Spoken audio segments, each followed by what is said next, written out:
Assalamualaikum warahmatullahi wabarakatuh. Perkenalkan, nama saya Salma Fatihatul Ajhar. Saya dari kelas 2D Penjas, NPM 192191129. Di sini saya akan membahas mengenai konsep kurikulum pendidikan jasmani.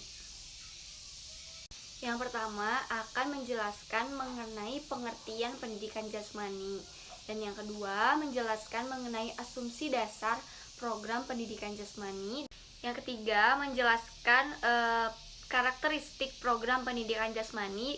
Yang keempat menjelaskan ruang lingkup materi pendidikan jasmani. Dan yang terakhir menjelaskan isu kurikulum pendidikan jasmani. Yang pertama akan membahas mengenai apa itu pengertian pendidikan jasmani. Nah, pendidikan jasmani adalah salah satu mata pelajaran di sekolah yang merupakan media pendorong perkembangan keterampilan motorik, kemampuan fisik, pengetahuan, sikap spiritual, pembiasaan pola hidup sehat, dan pembentukan karakter dalam rangka mencapai tujuan sistem pendidikan nasional ini.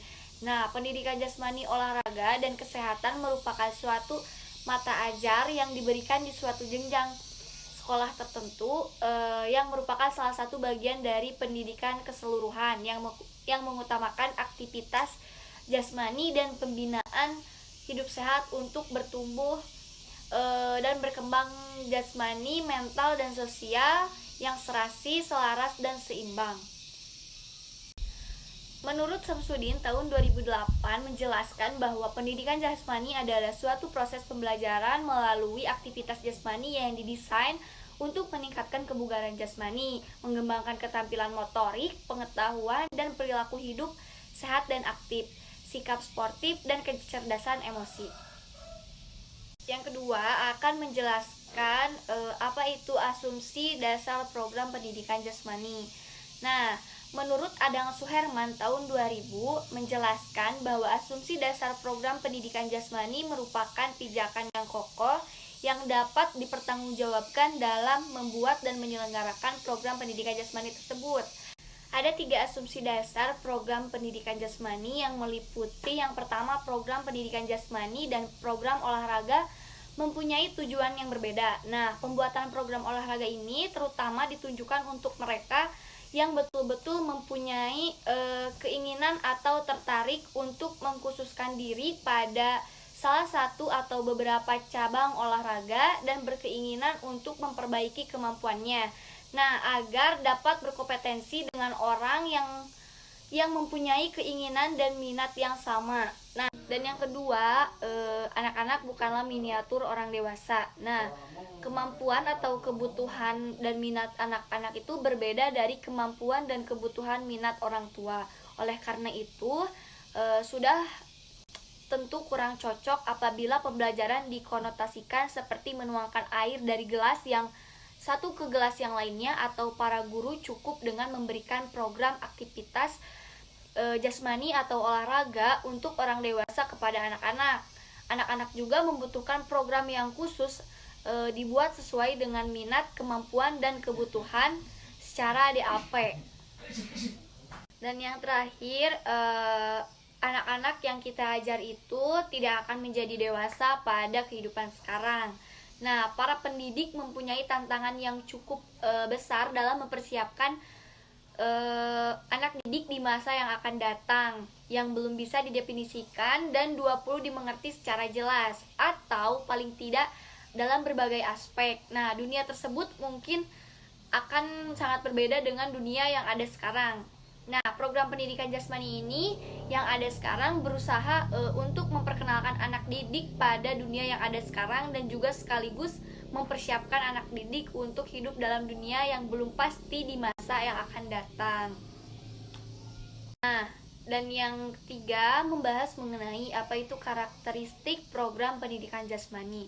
Program dan penyelenggara pendidikan jasmani hendaklah mencerminkan anggapan tersebut di atas 2 pedoman yang sering digunakan, yaitu yang pertama ada DAP dan yang kedua ada IAP. Nah, menjelaskan apa itu DAP, yaitu tugas ajar yang dapat memperhatikan perubahan kemampuan anak dan tugas ajar yang dapat membantu mendorong perubahan tersebut harus sesuai dengan tingkat perkembangan anak didik yang sedang belajar. Nah, tugas ajar yang sesuai harus mampu mengakomodasi setiap perubahan dan perbedaan karakteristik setiap individu serta mendorong ke arah perubahan yang lebih baik. Nah, sedangkan IAP adalah tugas ajar yang diberikan merupakan cara-cara pembelajaran yang paling baik. Nah, cara pembelajaran tersebut merupakan hasil penelitian atau pengalaman yang memadai yang memungkinkan semua anak didik memperoleh kesempatan dan keberhasilan belajar secara optimal. Dan selanjutnya akan membahas mengenai apa itu ruang lingkup pendidikan jasmani. Nah, menurut BNSP menjelaskan bahwa pendidikan jasmani, olahraga, dan kesehatan yaitu aktivitas pengembangan meliputi mekanika sikap, komponen kebugaran jasmani, dan bentuk postur tubuh serta aktivitas lainnya. Sedangkan pendidikan luar sekolah meliputi piknik atau karya wisata, pengenalan lingkungan, berkemah atau menjelajah dan mendaki gunung. Nah, sedangkan pendidikan kesehatan yaitu penanaman budaya hidup sehat dalam kehidupan sehari-hari, khususnya yang terkait dengan perawatan tubuh agar tetap sehat. Dan yang terakhir mengenai apa itu isu kurikulum pendidikan jasmani.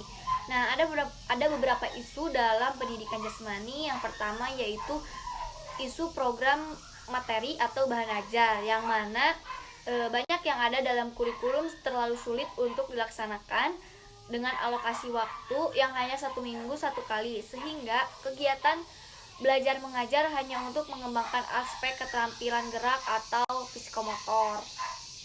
Dan yang terakhir yaitu isu proses pembelajaran variasi aktivitas belajar cenderung miskin. Nah, kurang didasarkan pada karakteristik peserta didik, hanya berorientasi pada cabur untuk orang dewasa.